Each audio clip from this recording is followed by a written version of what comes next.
Ladies and gentlemen, welcome back to this final NBA edition of the All We Do Is Talk podcast. We are here for our NBA Finals review and very blessed to see that the Boston Celtics did not win the NBA championship. The Golden State Warriors add to the Dynasty collection, take the series in 6. Isaiah, how you feeling?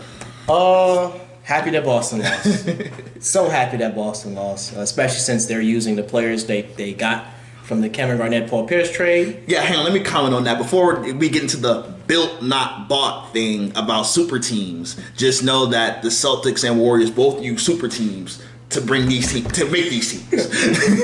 They turned Kevin Durant into Andrew Wiggins. Then the Celtics turned their old super team into this team. So it ain't built, not bought. Not organically. They didn't sit through no pain. It was very bought. It was very paid for. Congratulations to them on getting the job done, but that narrative is stupid. Yeah, but definitely enjoyed watching the finals because, I picked Golden State to win in 6 2 years in a row, picking the finals correctly. Stephen A. can't touch me. But, I mean, I'll start with the Celtics. Definitely need a point guard to change the dynamic of their team, someone to facilitate when Tatum and Brown, who look like they don't have that in their game, yet to that point, aren't doing it. And Marcus Smart doesn't look like he's a point guard. He looks like he's a combo guard.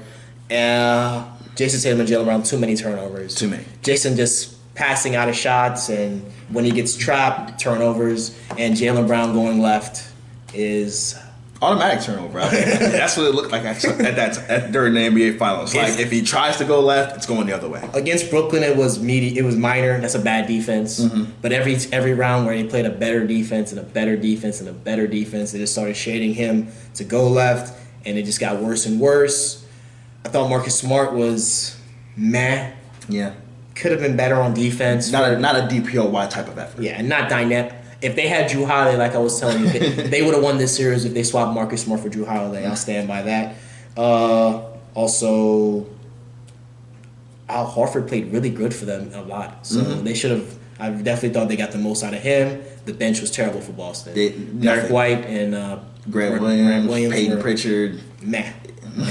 Just meh. As for Golden State, Steph, Dre, Clay, championships forever, I guess. 4 and 8 years. Pretty dynastic, in my opinion.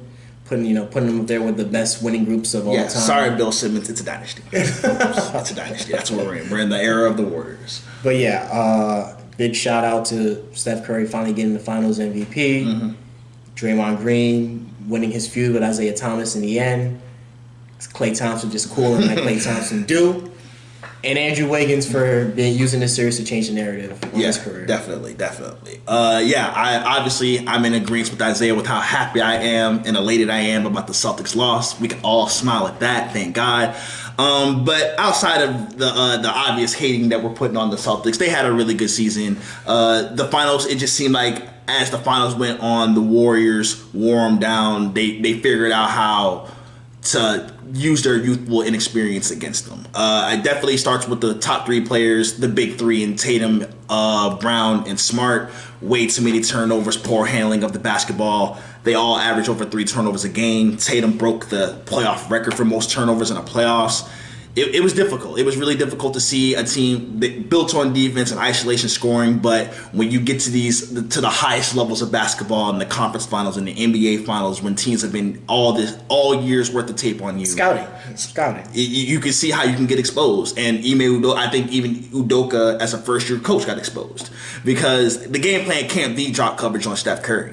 If there's any way to slow down Steph Curry from being great, it's the opposite of drop coverage.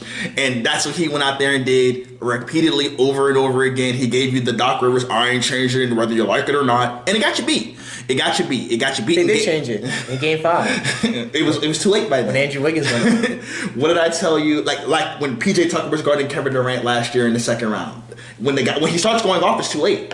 You can't let them get going right away, and a poor game plan from the Celtics plus a poor performance from Jason Tatum turned the series that they were up 2-1 into a 6-game loss just because they really didn't have the adjustments to bounce back from what Golden State did to them. As for the Warriors, what else can be said? We're in the era of Golden State. They're the dynasty that we live in. The Spurs, the Patriots, pick a sport, pick a dynasty. That's the Warriors are on that level. That's what they've accomplished here. Steph Curry, congratulations to him on getting his Finals MVP, cementing his legacy. At worst, he's in the top 15. He's knocking on the door. Definitely taking the spot of the current players to jump into the top 10. He's passing Kevin Durant. Yeah. He has a higher chance now than Kevin Durant to jump into that top 10 all the time. Exactly. He's too. knocking on the door in the top 10, and with the way the team is built, looks like he's got room to grow as well. Also have to give flowers to the X Factor and Andrew Wiggins. He was absolutely outstanding, especially for the last 3 games the Warriors won. On both ends of the court. Obviously, his three-point shot wasn't there, but he's not a three-point shooter. But attacking the rim, hitting the boards, guarding Jason Tatum in isolation, A+ in all those areas. People even thought he could steal a Finals MVP. That's how well he was playing. He was absolutely fantastic. He accepted his role. That's what happens when you have a team like the Warriors who knows how to slot guys and where they need to go. That's how you win championships. They Harrison Barnes to Andre Iguodala to Kevin Durant to Andrew Wiggins. The Golden State Warriors know how to keep a wing in there that can go match the other team's wing, and that's exactly One of those guys ain't like the other. Obviously, but they win championships with them all. They win championships with they won a championship with all those names, so they clearly know what they're doing. They definitely should send the Nets organization a card. We gave them D'Angelo Russell when we took Kevin Durant, and they were able to turn D'Angelo Russell into Andrew Wiggins. Sucks for Minnesota because they could use an Andrew Wiggins-like wing with the guys they've got, while Golden State turned Andrew Wiggins into a serviceable, winning type of player. And this is the time to get off of Golden State. You got 2 wings. Go ahead, move on. But yeah, congratulations to the Warriors on another NBA championship. Thank you for beating the Boston Celtics. Shout out to you. So, of these 2 teams, who do you feel has the best chance to make it back next year? I think if we're just looking at the strengths of each conferences on both sides, I think the injuries in the West are just too unpredictable. We've got at least 3 teams that were contenders in 2021 that look like total non-factors in the Clippers, Lakers, and Nuggets this year. Obviously, the Grizzlies are young. The Mavericks are young. The Suns are the Suns. I think it's the Warriors. They look like they're the dynasty of the league, and the Western Conference is as weak as it's been in a long time. So I think if anybody's built to get back and make another run at it, I think it's Golden State. For the Celtics, maybe a year ahead of schedule from where, like I said, I always had the theory that people under 25 don't win championships. Unless they're joining Kareem Abdul-Jabbar. Unless you have somebody 25 plus on your team, David Robinson, who's pretty close. an MVP caliber player. So as long as you're the best player on your team is sub 25, you're probably not going to be able to win anything. And that's exactly what happened here. The Celtics just probably need to wait a couple more years, a couple of more devastating losses before they finally get over the hump. That's just how the NBA works. And then Giannis, Kevin Durant, Joel Embiid, 3 of the top 5 to 7 players in the league are still residing in that Eastern Conference. It's going to be tough for them to overcome that. They're looking to get out of it this year. They're looking to get out of it this year for sure. They have to add another point guard. Don't know where they're going to find the ability to do that, but it's something that has to get done. Yeah, I agree. Golden State, they've got Steph, Dre, and Clay. Been to the 6 finals in 8 years. Yeah, it's the Jordan thing. Like, hey, we got a 2-year break because they were hurt. They came back, right back to the finals, right back to winning championships. Yeah, they've got Moody, Kuminga, Wiseman sitting in the up next category. If they could get and Jordan Poole as well. So if they could get and Andrew Wiggins, so they have 5 they have a team of 5 young guys literally that could probably take over for the current core they have now. Kevon Looney's still around, and the West is weak. Yeah. So that's good for them. As for the Celtics, they might have a brighter future beyond 2025 for sure if they are able to keep Jason Tatum and keep Jaylen Brown. We'll see how that goes out. We see Jason Tatum is in love. We'll see you too, Tatum. We'll see you soon. We know he's in love with Mr. Kobe Bryant. I'm sure Kobe was disappointed in how he played in this. I don't think he was super disappointed though.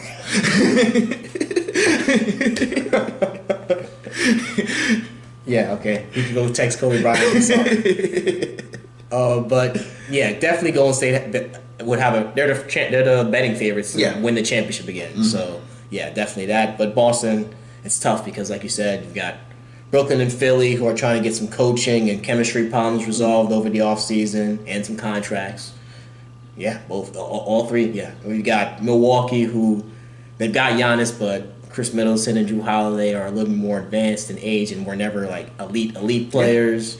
And you've got young teams with the Cavs and the Charlotte Hornets who I think have elite young players who can come up and become the next great set of players. You also got the Toronto Raptors, who also has a really nice set of young wings as well. The East is tough. The East is a tough conference. So, and I think if we go back, this is the 5th straight team to represent the East in the finals.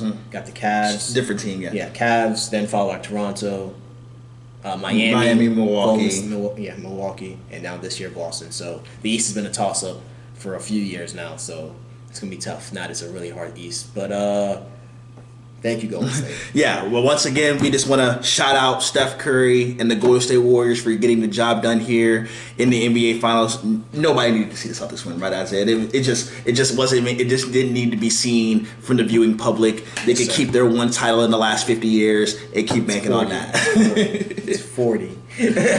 when they won their last title in '86, so you be. Yeah, it's been a long time. Definitely before my time. But yeah, I think that's it for now. We'll put go ahead. Bow tie on this season. The first full NBA season in the post-COVID era. Happy about that. Happy to see the season back in the swing of things. Great fun NBA season as a whole. I wouldn't call it a great season. There were some very, very sad moments throughout the year for each of our teams. But in the grand scheme of things, we'll call it a successful year. We could say maybe the best team won. I picked them preseason to win the West. So we could argue the best team in the league won the NBA championship. Well deserved. Congrats again to Steph Curry for the Finals MVP. And we'll be back. Got NBA draft stuff coming up. Obviously, the NFL's in their dead year. We're going to start getting those player rankings out, those season predictions out. That's coming for you guys this summer. So yeah, make sure to like, subscribe, share, comment, and we'll be back next time.